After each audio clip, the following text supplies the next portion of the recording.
وہ نزول قرآن کا وہ کبھی ختم نہیں ہوگا. اس کے متعلق ہم کہتے ہیں تم 100 نہیں 1000 نہیں لاکھ جلا لو. اور آگ کو جلانے کا مطلب یہ سمجھتے ہیں کہ قرآن جلا دیا، قرآن ختم ہو گیا. نہیں، قرآن کی حفاظت اللہ خود فرما رہا ہے. اللہ فرما رہا ہے یہ اپنے گھر دیکھ لیں، گھر نہیں بچا پا رہے ہیں، ان کا اپنا کوئی محفوظ نہیں رہ گیا ہے. اور یہ آج کی بات نہیں ہے میرے عزیزو، برسوں سے. ایک سوال یہ بھی آتا ہے کہ قرآن وہی آتھینٹک ہے یا نہیں. اس سے قبل بھی میں پہلی ہی تفسیر میں اس کو بتا دیا تھا جب شروع کیے تھے ہم لوگ. یہ سوالات یہ ملحدین کی طرف سے آتے ہیں، بددین ایتھسٹ جو ہیں، ناستک لوگ، وہ کہتے ہیں کہ کیسے پتہ. ہم نے یہی کہا کہ اگر اس کے خلاف تمہارے پاس کوئی ثبوت ہے کہ کوئی دوسرا بھی قرآن تھا تو لا کے دکھا دو. 1400 سال سے کہاں سوئے ہوئے تھے سارے لوگ؟ ایک ہی قرآن کیوں ہے پوری دنیا میں جو الحمدللہ سے شروع ہوتا ہے والناس پہ ختم ہوتا ہے؟ وہ کہیں کا بھی ہو، امریکہ کا ہو، انڈیا کا ہو، افریقہ کا ہو، پاکستان کا ہو، عرب کا ہو، کہیں پر بھی جاؤ قرآن آپ کو یہی ملنے والا ہے. حتیٰ کہ ہمارے درمیان سینکڑوں فرقے ہو گئے ہوں گے، ہر فرقے میں قرآن یہی ہے، یہی قرآن ہے. شیعوں کے ہاں بھی، دیوبندیوں کے ہاں بھی، اہل حدیث کے ہاں بھی، چاہے جتنے بھی مکاتب فکر دنیا میں ہیں، فرقے ہیں، سب کے پاس قرآن یہی ہے، یہی قرآن ہے. تو کوئی الگ قرآن کیوں نہیں ملتا؟ یہ ان کے لیے سب سے بڑا سوال ہے کہ اتنے تواتر تک، یعنی لاکھوں لوگوں کا ایک چیز پر جمع ہونا دنیا میں محال ہے، کوئی ایک تو اگینسٹ ہوگا. اب مسئلہ یہی ہے نا کہ قرآن کے خلاف یہ اس لیے زہر اگلتے رہتے ہیں کہ کبڑا یہ چاہتا ہے کہ پوری دنیا کبڑی ہو جائے. وہ یہ نہیں چاہتا کہ میری پیٹھ صحیح ہو جائے، وہ یہ چاہتا ہے کہ دنیا میں سب ویسے ہی دکھتے رہیں جیسے میں کبڑا ہوں. ہاں، خود کے گھروں کی کتابوں کا حال تو یہ ہے کہ بیچارے یہاں ایک الگ پبلش ہوتی ہے، وہاں ایک الگ پبلش ہوتی ہے، سب کے روایتیں بدلی ہوئی ہیں، اس کا مضمون الگ ہے، اس کا مضمون الگ ہے. بائبل پتہ نہیں مارکیٹ میں کتنی ملتی ہے، الگ الگ ہے. ویدوں میں تبدیلیاں ہیں، پران میں تبدیلیاں ہیں، شرح لکھنے والوں میں الگ الگ باتیں ہیں. تو ظاہر سی بات ہے دنیا میں دوسری کتابوں کو انہوں نے دیکھا تو سوچتے ہیں قرآن بھی ایسا ہی ہے. میں یہ کہتا ہوں ترجمے 1000 ہو سکتے ہیں، تفسیریں 1000 ہو سکتی ہیں، لیکن قرآن کا وہ نفس مضمون ایک ہی رہے گا، قیامت تک ایک ہی رہنے والا ہے. اور یہی اللہ کا وعدہ ہے، ہم نے ہی قرآن کو اتارا ہے اور ہم ہی اس کی حفاظت کرتے ہیں. ہاں، اور دوسری آیت جو میں کہہ رہا ہوں، 2 آیتیں ہم نے پڑھی ہیں. دوسری آیت ہے وَنَزَّلْنَا عَلَيْكَ الْقُرْآنَ تِبْيَانًا لِكُلِّ شَيْءٍ. اللہ فرماتے ہیں ہم نے قرآن میں ہر چیز کا واضح بیان کر دیا ہے، واضح بیان کر دیا. میں تقریباً آج سے 10 سال پہلے کی بات ہوگی، تو 2012 وغیرہ میں ایک صاحب وہ پوچھنے لگے، وہ بڑے ماڈرن خیالات کے ہیں، تو انہوں نے کہا آپ کہہ رہے ہیں قرآن میں ہر چیز کا واضح بیان ہے، تو کیا پیٹرول کا بھی ذکر ہے قرآن میں؟ اور پتہ نہیں پیٹرول ہی شاید اس کو زیادہ اچھا لگتا ہو یا پیٹرول پیتا ہو. میں نے کہا پیٹرول کیا، اللہ نے فرمایا ہر چیز کا واضح بیان ہے، ہر چیز کا واضح بیان ہے. ہم نے ان سے پوچھا تمہیں پتہ ہے سمندر میں موتیاں ہیں؟ پتہ ہے نا، سمندر میں ہی ہوتی ہے نا موتیاں. کہا ہاں ہے. کہا جاؤ ڈوب کے لے کے آؤ. کہا ہمارا کام نہیں ہے. کہا کس کا ہے؟ وہ جوہری کا کام ہے جو غوطہ لگاتا ہے. کہا یہی قرآن میں ہر چیز کا بیان ہے، اس میں غوطہ لگانے کا کام اماموں کا ہے جو مجتہدین ہیں، ائمہ مجتہدین ہیں، علماء صالحین ہیں. جس کا جیسا علم ہوگا وہ غوطہ لگاتا ہے اور قرآن سے نکالتا ہے. ارے سیدنا عبداللہ ابن عباس سید المفسرین صحابی ہیں، حضور سے سب سے زیادہ قرآن کی تفسیر سیکھنے والے.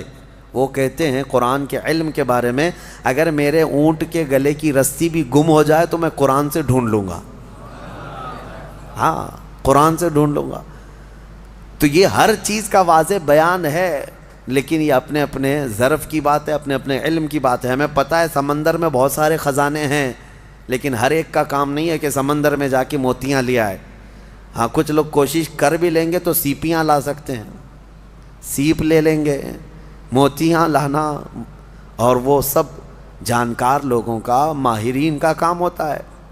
اسی طرح میرے عزیزو قرآن عظیم میں ہر چیز کا واضح بیان ہے۔ اس کا مطلب اب یہ بھی نہیں ایک فرقہ نکلا ہے اہل قرآن، ابھی ایک فرقہ ہے، انٹرنیٹ پر کتنے فرقے آئیں گے پتہ نہیں، ابھی 72 تو بہت پہلے ہی ہو گئے جو جہنم میں جانے والے تھے، ابھی آ ہی رہے ہیں، ان کی شاخیں پہ شاخیں ہو رہی ہے۔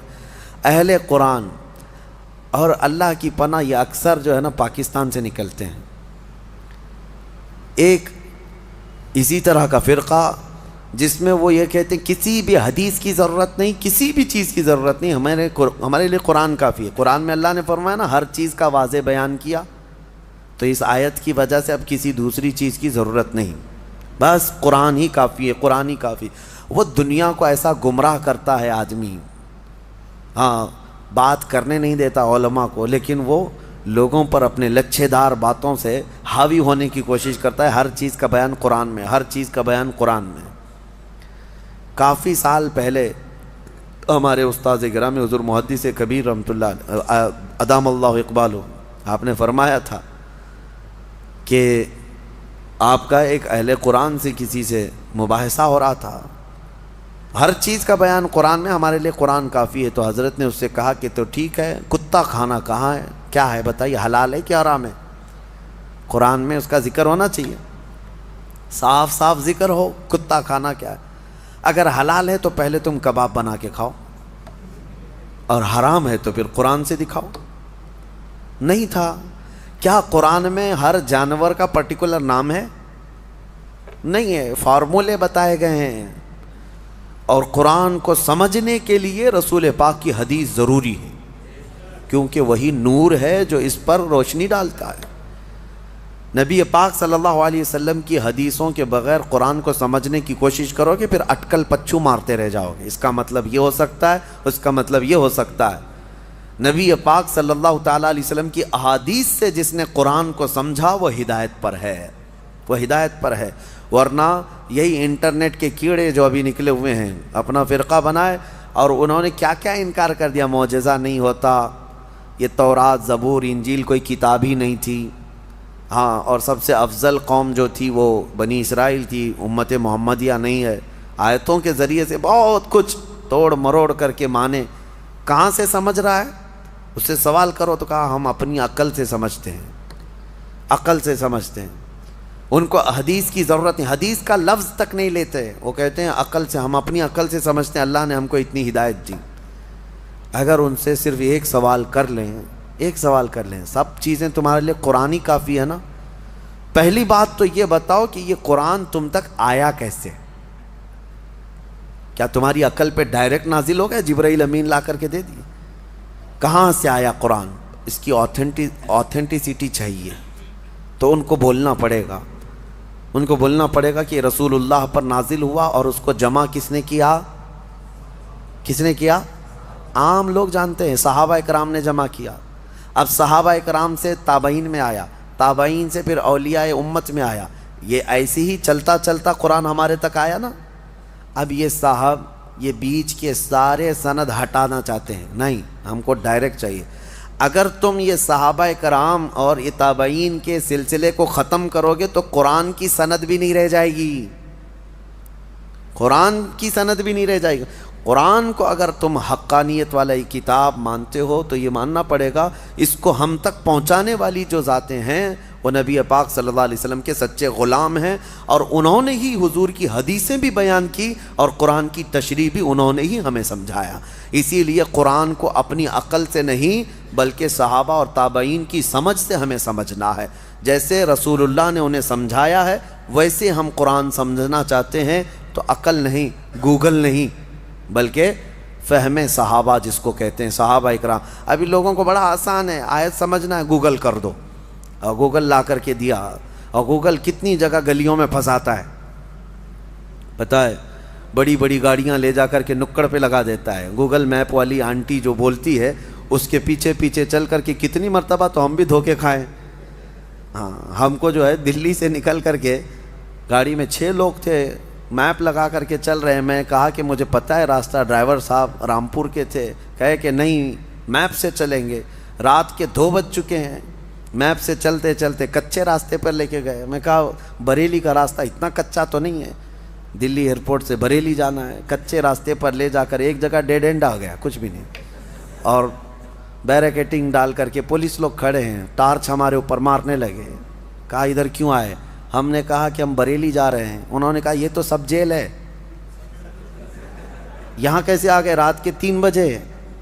تو یہ ہے گوگل وہاں تک پہنچاتا ہے. بہت سارے لوگ صرف جو ہے نا آیتوں کو گوگل کر کے وہیں تک جیل تک جانا چاہتے ہیں. صرف اس پر ڈیپینڈ مت رہو. ہاں میں یہ نہیں اس کا انکار نہیں کرتا کہ اس میں کچھ نہیں ہے, لیکن یہ آتھینٹک ہے یا نہیں اس کو سمجھنے کے لیے پھر تمہیں علماء حق کی ضرورت ہوگی. آج جو فارورڈ ہو رہے ہیں نا سارے میسیجز, حدیث حدیث حدیث کہہ کر وظیفے وظیفے وظیفے, اس کے لیے بھی کیا تمہارے پاس اتنی عقل ہے کہ حقیقت میں یہ بخاری کی حدیث ہے یا نہیں؟ کیسے پتا تمہیں؟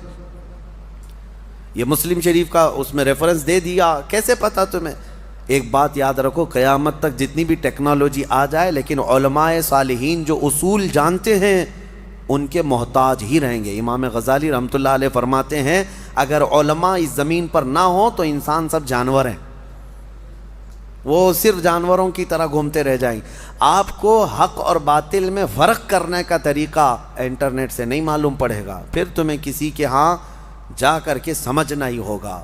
بہرحال اللہ تبارک و تعالی ہمیں قرآن سے ہدایت عطا فرمائے اور بد دین اور گمراہوں کی صحبت سے اللہ ہماری حفاظت فرمائے. جو اہل قرآن جو نیچری فرقہ ہے اللہ تعالیٰ اس سے آپ کی حفاظت فرمائے. جنہوں نے فرشتوں کا انکار کر دیا, شیطان کا انکار کر دیا, اور جنت کا, دوزخ کا, حساب کا, کتاب کا, سب چیزوں کا انکار کر دیا. وہ کہتے ہیں جو چیز نہیں دکھتی وہ ہوتی نہیں ہے, جو چیز دکھتی نہیں ہے وہ ہوتی نہیں. وہ جتنی دکھتی ہے اتنی ہی وہ مانتے ہیں, جتنی وہ دکھتی ہے ان کو اتنی مانتے ہیں. 9 مہینے تک اپنی بیوی کے پیٹ میں بچہ بھی نہیں مانتے, جب تک آیا نہیں دنیا میں تب تک بچہ ہے نہیں. ہاں دکھنے والی چیز ہی ان کو یقین کرنا. اور دوسری ایک عجیب سی بات ہے, جتنی چیزیں دکھتی ہیں اسی پر ایمان لاتے ہو, اسی کو سمجھتے ہو, پھر یہ بھی کہتے ہو کہ گیلیکسی میں جو ہے اتنے سٹارز ہیں, کیا کیا ہیں اس میں, بہت سارے یہ ستارے گناتے سیارے ہیں. ہاں اور پھر ان کے سولار سسٹم کے جو سٹارز ہیں وہ کہاں سے انہوں نے لا کے دکھایا؟ کیا ہر آدمی دیکھ رہا؟ آپ نے دیکھا یورینس, نیپچون, پلوٹو, یہ سب پتہ ہے نا سب آپ لوگوں کو؟ آپ جا کے دیکھ کے آئے سولار سسٹم میں جو ستارے سائنس دکھا, دیکھ کر کیا ہے؟ نہیں, لیکن سب مان رہے ہیں. کس نے کہا؟ سائنسدانوں نے کہا. سائنسدانوں نے کہہ دیا کہ سولار سسٹم میں یورینس بھی ہے, نیپچون بھی ہے, پلوٹو بھی ہے, فلاں فلاں سٹارز ہیں. آپ آنکھ بند کر کے مان رہے ہیں. اور یہ تو اتنا یقین ہے کہ چاند میں جا کر کے آ گئے, وہ بھی مان رہے ہیں, چاند کی ساری چیزیں مان لیے. تم دنیا کو سائنسدانوں کے کہنے پر مان سکتے ہو, ہم اللہ کے حبیب کے کہنے پر جنت و دوزخ کیوں نہیں مانیں گے؟ یقیناً اس رسول نے ہمیں خبر دیا ہے, اس پر ہم ایمان لاتے ہیں, اور اللہ تعالی ہم سب کو غیب پر ایمان لانے والی جماعت میں ہی قبول فرمائے. وآخر دعوانا ان الحمد للہ رب العالمین.